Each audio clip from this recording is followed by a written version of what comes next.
Assalamualaikum warahmatullahi wabarakatuh. Halo semuanya, jumpa lagi dengan saya Chow Sing Sing, kurator dari podcast Horror Night Story.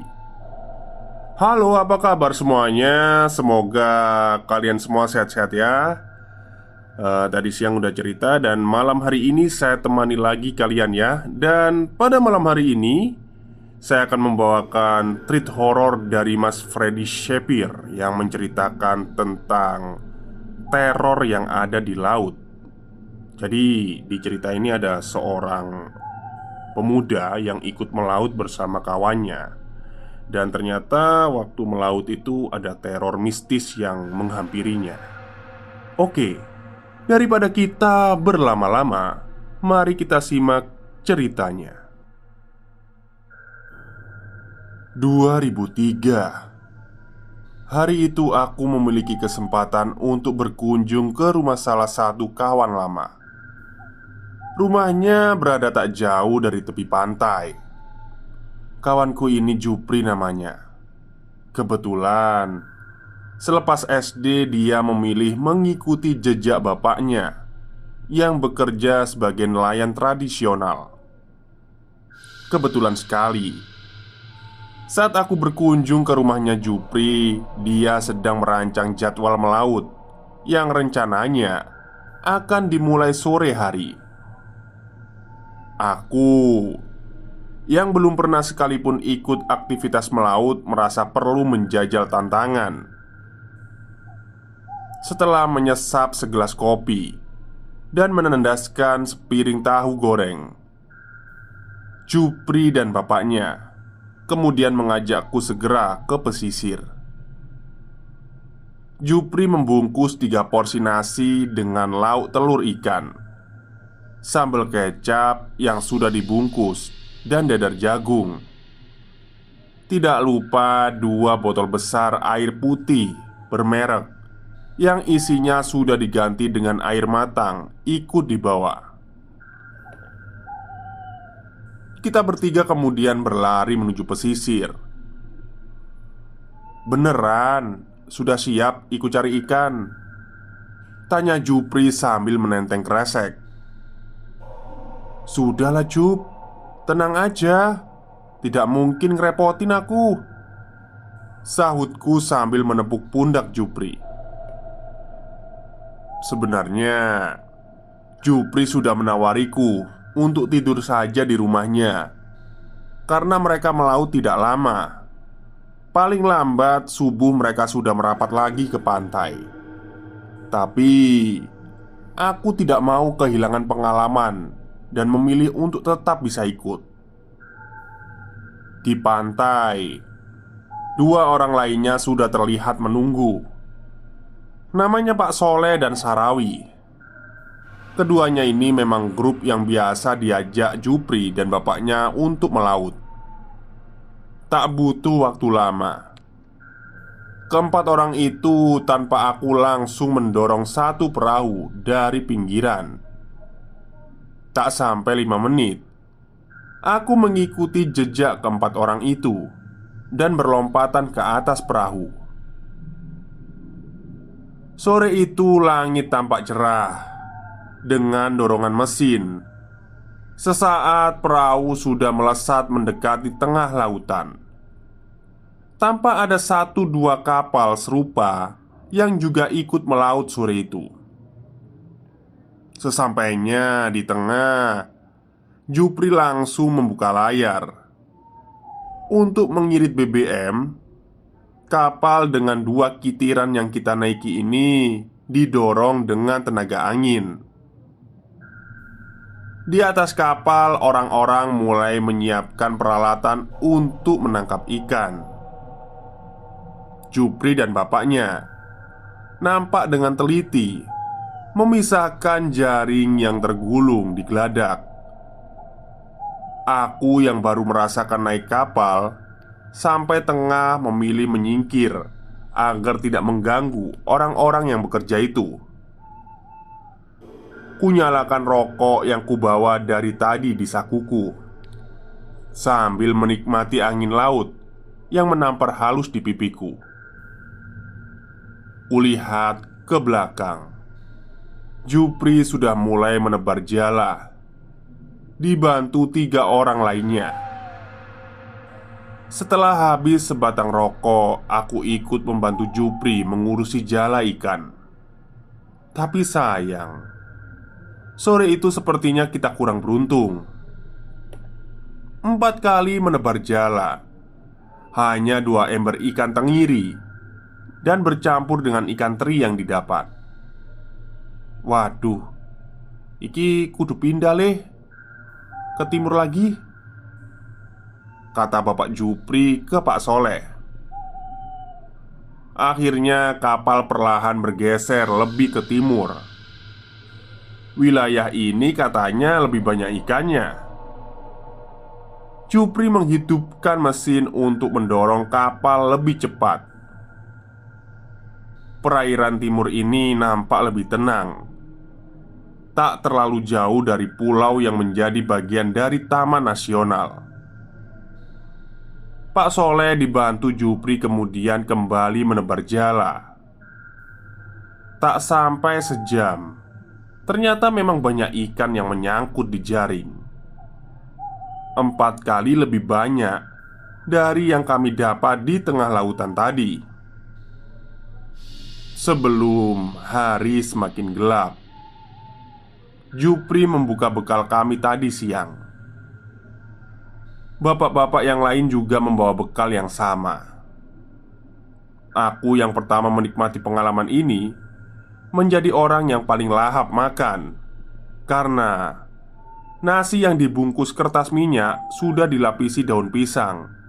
Semuanya terasa masih segar. Kukunya nasi bercampur telur ikan dan sambal kecap itu. Tak butuh waktu lama, sebungkus nasi yang sebenarnya cukup banyak itu langsung kandas. Semua makanan memang terasa enak saat dimakan di tengah lautan. Kopi yang disimpan di termos menutup menu makan sore itu. Bapak Jupri mengatakan akan menjaring beberapa kali lagi sebelum mereka pulang, karena biasanya jam-jam setelah maghrib akan banyak cumi-cumi di sekitar perairan itu. Semua sisa makanan kembali dibungkus. Hanya punyaku yang tidak tersisa. Setelah makan, Jupri kembali menebar jala. Sekitar 3 kali sebaran. Tiba-tiba saja jala terasa berat. Aku sampai ikut turun tangan untuk menarik jala. Bapak Jupri memberi komando agar jala ditarik pelan-pelan saja, supaya tidak sampai rusak dan sobek. Waduh, dapat apa ini? Jangan-jangan ikan pari. Berat banget soalnya, kata Sarawi berteriak. Perlahan, jaring itu pun naik semakin ke atas. Di remang-remang cahaya matahari yang nyaris tenggelam itu, kita berlima penasaran dengan ikan macam apa yang tertarik oleh jala. Awalnya terlihat segerumbulan cumi-cumi seukuran jempol kaki orang dewasa yang terjaring. Waduh, bener kan? Banyak cumi-cumi jam segini. Bapak Jupri bergumam sambil mengambil cumi-cumi yang ada di jala itu. Tapi di bawah cumi itu ternyata ada sesuatu yang lain. Dari teksturnya mirip dengan karang. Jupri lalu mengambil sentolop besar untuk melihat benda apa yang mereka tarik. Saat cahaya mengenai benda itu, terlihat sebuah batu yang mirip dengan patung. Bentuknya lonjong memanjang, tapi ada ukiran yang menyerupai wajah dan tangan, seperti bentuk wanita yang sedang menyusun tangan dengan posisi membekap. Waduh, reco ternyata pak. Ya opo iki? Celetuk Sarawi sambil berusaha menggendong patung seukuran buah belewa itu. Pak Soleh yang melihat wujud asli patung itu tiba-tiba berteriak membentak. Dia menyuruh Sarawi untuk melemparkan benda itu ke laut. Sarawi sempat menimang-nimang, sampai akhirnya Pak Soleh mendorong tangan Sarawi dan membuat patung itu kembali tercebur. Aku sempat melihat patung itu, seolah patung itu mengedipkan matanya ketika cahaya senter yang dipegang Jupri masih menyorot patung itu. Waduh, waduh, pertanda jelek apa ini? Jangan sekali-kali diambil kalau yang seperti itu. Itu penunggu air, kata Pak Soleh menasehati Sarawi. Anehnya, tak lama setelah patung itu masuk ke dalam air, cuaca yang awalnya tenang tiba-tiba berubah. Ombak tiba-tiba mendadak berayun kencang. Hujan juga mulai turun dengan cepat. Memang kita masih berada di tengah perairan, tapi ada dua pulau kecil di sisi utara dan timur yang seharusnya bisa mengurangi angin. Jupri mulai mengakali mesin untuk mendorong kita menjauh. Tapi berulang kali kapal seperti kembali lagi ke titik kita semula mencari ikan. Perutku mulai bergejolak. Kapal yang tadinya stabil mendadak mengguncang-guncang. Muntahan pertamaku mengucur keluar. Rasa pusing mulai melanda. Apalagi kapal tak kunjung berhenti tergoncang. Jupri nampak khawatir melihatku, tapi dia juga harus mengatur mesin kapal agar tidak ngadat. Pak Soleh dan Sarawi mulai sibuk mengambil ember kecil untuk membuang air dari lambung kapal. 2 menit kemudian, muntah keduaku keluar. Daripada yang lain, aku memilih untuk memegangi badan kapal agar diriku tidak terlempar dari kapal. Cuaca semakin menggila saat itu. Di sela angin dan hujan deras, aku malah muntah berkali-kali. Aku pun memilih untuk memeluk tiang kapal saja agar tidak terjatuh. Sambil mengedip-ngedipkan mata yang dialiri air hujan, samar-samar aku melihat ada seorang pria yang tiba-tiba berada di atas kapal kami. Sepertinya hanya aku dan Jupri yang mengamati orang itu, karena saat itu semua orang masih sibuk mengakali agar kapal tidak tenggelam. Orang itu diam saja. Pakaiannya seperti nelayan umum, dengan kaos polos kusam berwarna putih dan celana pendek berwarna coklat muda. Tak jelas bagaimana bentuk wajahnya, karena penerangan saat itu hanya mengandalkan sentolop yang diapit di ketiak Jupri dan kilat yang sesekali menyambar. Sisanya buram dan nyaris gelap gulita. Orang asing itu tiba-tiba berdiri, seperti tak terpengaruh dengan kapal yang bergoncang kencang. Aku melirik Jupri dengan isyarat menanyakan siapa orang tua itu. Dengan tubuh menggigil sambil memegangi bodi mesin kapal, Jupri menggelengkan kepalanya. Mendadak, orang asing itu melompat dari atas kapal, lalu berlari sambil tertawa. Orang itu berlari di atas laut seperti orang yang berjalan di atas tanah. Oh ya, positive thinking aja ya. Siapa tahu dia itu termasuk kru kapalnya Topi Jerami. Si Brok itu kan dia bisa lari di atas laut itu. One Piece. Oke, kita lanjut. Waduh, Cup, siapa itu tadi? Spontan aku berteriak kencang setelah melihat orang itu berlari di atas laut. Baru setelah aku berteriak, Bapak Jupri dan dua orang lainnya menoleh kepadaku. Pak Soleh lalu beranjak dari tempatnya. Di tengah suara ombak dan derasnya hujan, Pak Soleh menanyaiku.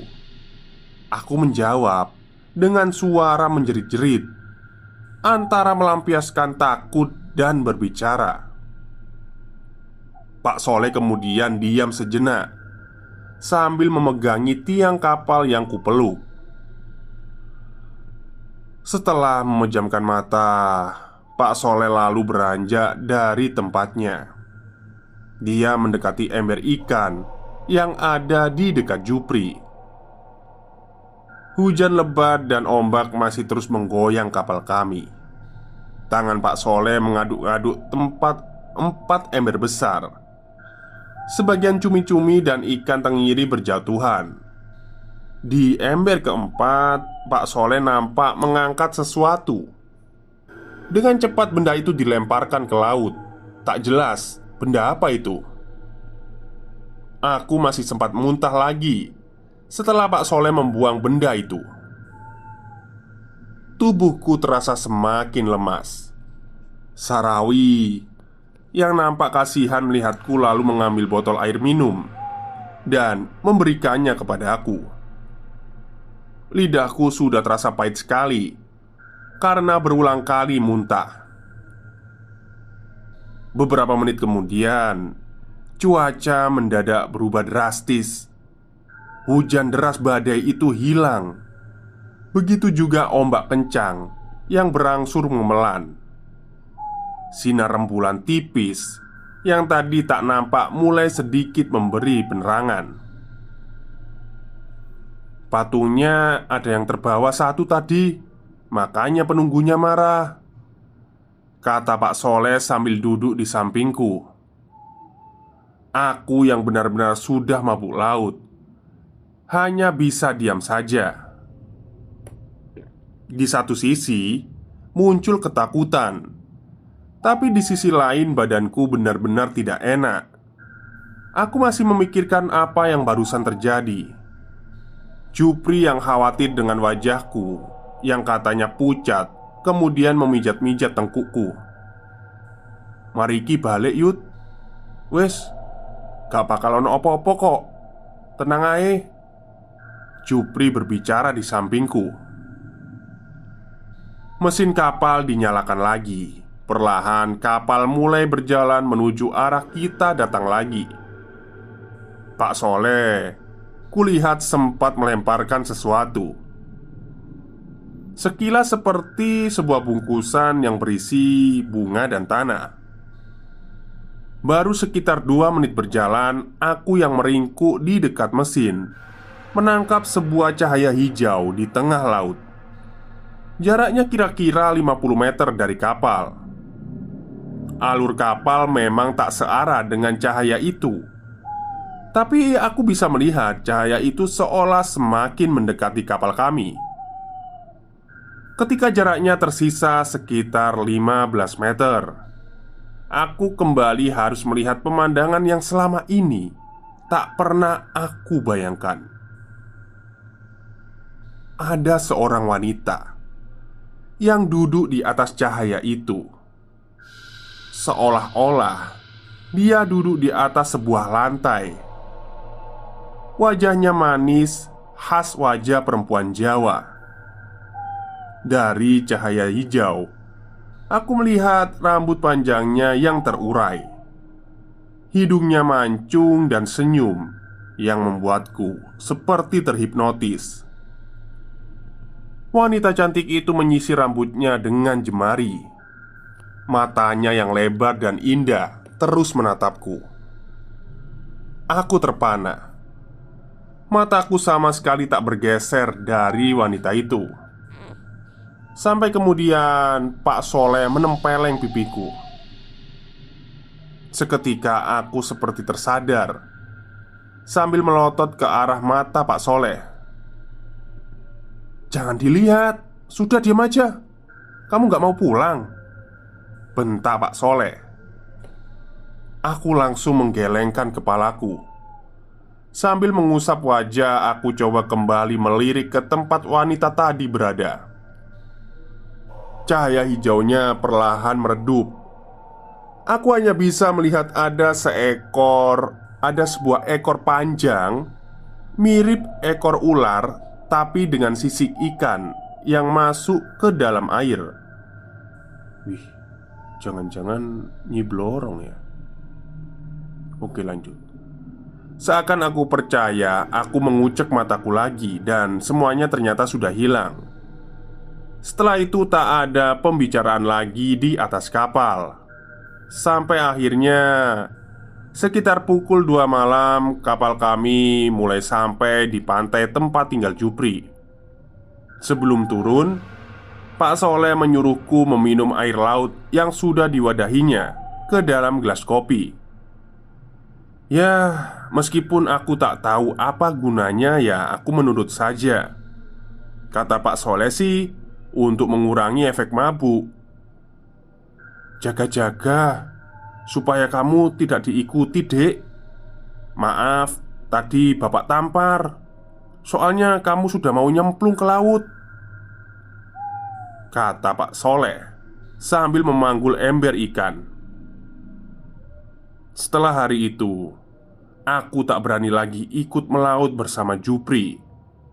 Meskipun dia mengatakan tidak selalu ada gangguan seperti malam itu, tapi tetap saja menurutnya kejadian seperti itu atau bahkan lebih bisa terjadi kapanpun.